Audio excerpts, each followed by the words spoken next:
Welcome to Facts TV News, where everything is true. Manchester woman shot dead, children unhurt.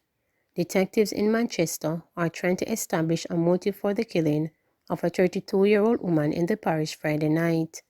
Police say the deceased, Shana K. Richards, was at home in Comfort District about 8:30 p.m. when gunmen kicked open the front door to her dwelling. They entered and told her two sons to leave. She was then shot multiple times. Residents in the area who called the police said they heard several loud explosions and heard her crying for help. She was taken to hospital where she was pronounced dead. Her sons, 12 and 4 years, were not hurt. Investigations are ongoing. Bob Marley and Bonnie Wheelers' former home in Trenchtown, Tarch, arson suspected. In a suspected case of arson, fire on Saturday razed the home on 2nd Street in Trenchtown, where reggae legends Bob Marley and Bonnie Wheeler lived as children. Trenchtown police have confirmed the incident. "I know the roof was damaged. I don't know the full extent of the fire," Jamaica architect Christopher, who created the Cultural Project in Trenchtown, reported.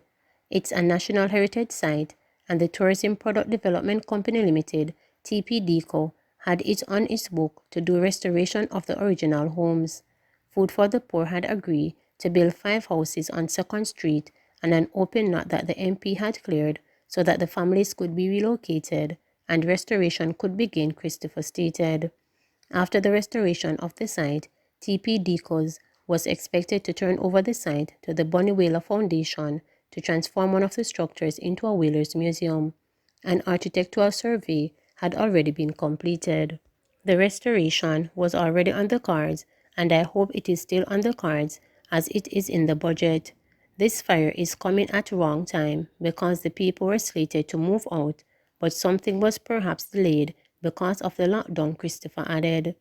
The house which was razed was once occupied by Thaddeus Livingston, Bonnie Wheeler's father, and Cedella Booker, Bob Marley's mother, before she moved to Delaware. The union created Pearl, who was both Bonnie and Bob's sister. Over the years, the house had fallen into a state of dilapidation and neglect. They lived there in a blended family union. Bob they lived there, but it was the house that saw the birth of Wheelers. That is where they made the decision to form the group, Maxine Stodd, the late Bonnie Wheeler's manager, reported. It's unfortunate that this happened and the families have been displaced. Police Commissioner Major General Anderson, in an interview with Cliff Hughes, stated if laws are to act as a deterrent to crime, then there must be consequences for breaking them. Gets convicted, they get probation or suspended sentence. I'm looking at specific cases now. Now, when that person comes out of court, and the discussion is, well, we have to look at the age of the perpetrator, we have to look at the circumstances of the perpetrator, and having done all of that, we have made a decision to send that person out to the community where that person who gave evidence in court against this person who's already violent, to go and walk past her and look at her right away. What do you do though in a case? Now, what should we do?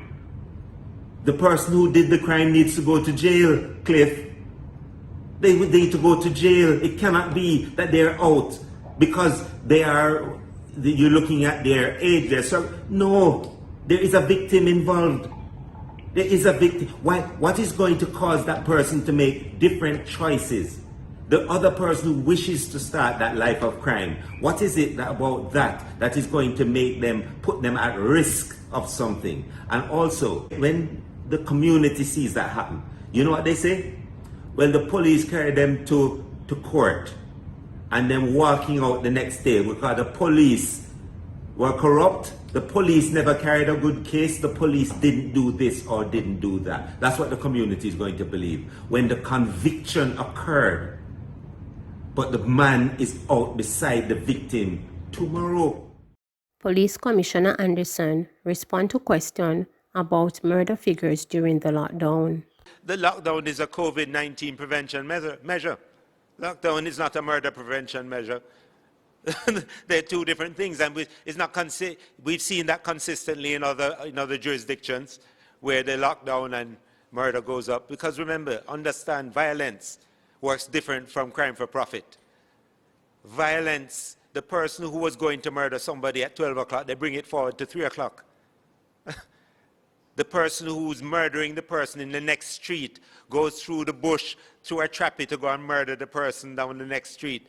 And quite often, it's interesting enough, recently I was in central Kingston, and the guys down there say, we and the guys who are killing each other, we used to eat from the same pot. We went to school together. We know each other. We live back to back and on the next street. And the interesting thing is that the guy who was there, unfortunately, had just lost his son recently. But he said, why don't you just take up the whole of us and lock us up and put us in a room together to sort out the thing? I'm going to tell you a long time to put a state of emergency down there, I'm going to lock up the whole of it. This is the man himself who is a shutter.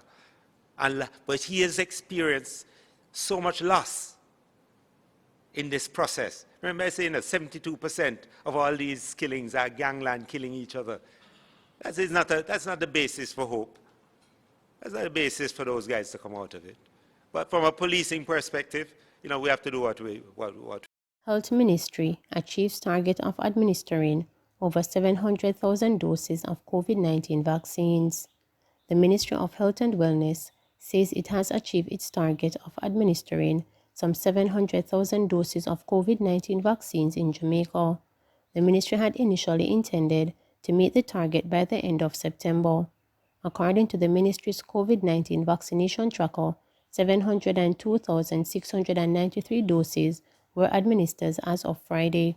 Of that number, 486,590 were first doses, 195,896 were second doses, and 20,207 were single doses. Meanwhile, the island's vaccination stock has been further boosted with another shipment of 100,800 doses of AstraZeneca vaccines arriving in the country on Friday.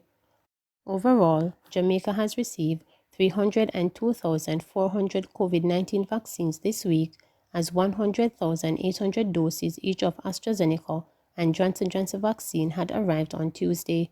Another series of vaccination bliss are to continue this weekend as health officials continue their quest to have 65% of Jamaica population vaccinated by March 2022.